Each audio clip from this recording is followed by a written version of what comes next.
let's talk about plot. Plot. P-L-O-T.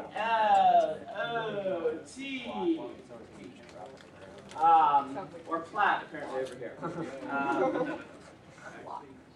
So, the deal with plot is, I can tell you a lot of stuff about plot. I can give you some strategies. The only issue with it is it's very hard for me to judge your plots for you when I'm reading your stories main class. I can tell you if your voice is working. I can talk about viewpoint intents. I can tell if your characters are interesting to me, if your dialogue feels stilted or feels I can tell you all these things, but plot is one of those things that's going to be very hard for me to judge for you.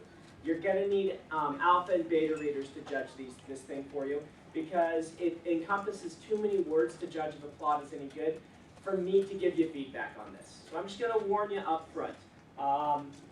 Now, I can talk about some subsets of plot. I can talk about pacing, which is kind of a subset of plot. The thing about pacing is, pacing really has to be judged in the context of where it goes. Sometimes you want to slow the pace down, and you're going to have a more contemplated chapter. Sometimes you want to have a really powerful action sequence with fast pacing and very tight action sequences. So again, it's very difficult for me to say. When I give you feedback on plot, usually what I'm doing is I'm saying, it seems like you're trying to do this. If you are trying to do that, this might help, and this one seemed to achieve that. But this is really, plot is one of those things that I feel like I didn't understand until I finished a book or two.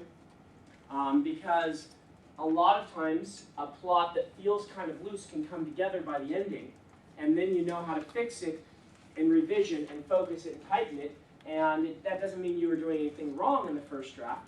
It just means that it didn't all come together until you could view it as a whole. This is one of the reasons why I encourage people to, whatever form it is they're doing, whether it be novellas or short stories or novels, you really got to finish a bunch of them before you'll really start to grasp a lot of these things. Until you've ended a story, I don't think you're going to grasp how to write a great plot. And that's my personal philosophy on it, and it's why I encourage you to write so much. When we talk about plot, I usually, in my head, when I'm building a story, I divide it into what I call kind of the big capital P plot, and then little plot. Baby plot, as my 5-year-old would say. Oh, it's a baby. Little plot is going to be, chapter by chapter, how you're moving the story along and getting people to turn the pages. All right? Getting people to turn the pages is important. This is basically the most important part of the whole plotting section. Why are they going to read the next page? What is it that's pulling them through the stories? I hate the word unputdownable, even though New York has decided that this is an appropriate adjective for books. But what's going to make it hard for people to stop reading when they put the book down, because they will eventually, what's going to make them come back to it the next day saying, oh, I've got to find out this. Your capital P plot is your large problem for your story. And every story that you're writing, you should be able to boil it down to a sentence or so describing what your plot is, and it should have an interesting conflict in it. If you can't do this, that's okay. You should be able to do it, particularly if you're a discovery writer, by the time you finish your novel. While you're writing it, maybe you won't. Those of you who are more on the outlining side, this is probably going to be important for you to wrap your mind around before you start. What is my story about? All right? My story is about people clone dinosaurs and they get away from them and start, running amok. Or my story is about stopping the Dark Lord from getting back the one piece of his magic that will complete him and allow him to rule the world. My story is about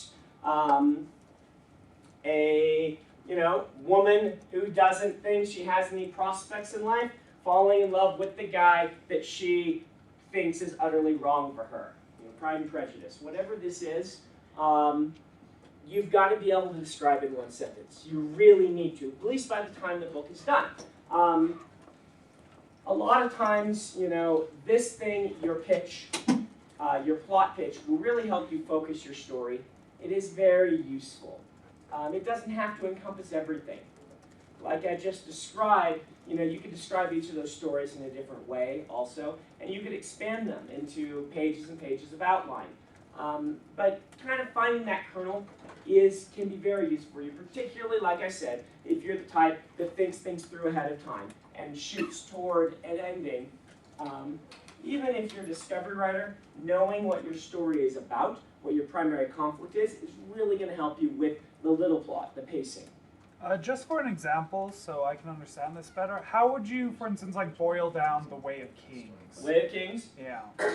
Ancient orders of knights need to be restored in order to stop the destruction of the world. That's probably how I would do it. Though the first book, like that's kind of the overarching for the series. The first book is young slave is forced to run bridges as siege equipment and tries to find hope in a life full of misery, something like that. Like I would probably theme it about Kaladin, since the kind of the heart of the first book is Kaladin. So you can kind of go either way. Depends on if you're pitching the series or the book.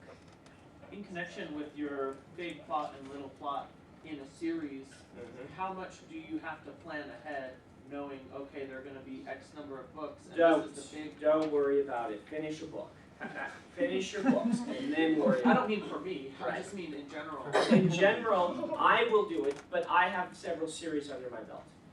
Finish a great book, and then worry more about the series is what I would strongly recommend for you. Having an inkling what the series is going to be about would be great. Finish the first book, and then say, okay, now I can talk about the rest of the series, and I can maybe theme the first book better toward it. Will be useful. But even doing a novel, let alone a series, I think is a challenge for a newer writer. It certainly was for me. So trying to think series is actually something that I think messes up a lot of newer writers. At your stage, if you're thinking, and this is going to be a rule of thumb that can be discarded, like I said, everything can, but if you're thinking, hey, I've got this cool thing for the first book, and this cool thing for the second book, and this cool thing for the third book, my suggestion to you would be move these both to the first book. And have 3 cool things in your first book. Almost every new writer that I've talked to that's done something like this has made their first book less bland, or more bland, for trying to hold things back for future novels. That won't work for all of you, but in general, if it's awesome and if you've got an idea for it in the world, try and fit it to the first book. Don't do things where you're like, it really gets cool in book 2. Never let yourself be like it gets really cool in book 2. Maybe after you have been writing for 20 years and have some bestsellers under your belt, people will trust you to that extent. But even then, I would say, try to make the first book as cool as possible. Put everything cool you can get into that first book into it. And then worry about making the series cool. All right?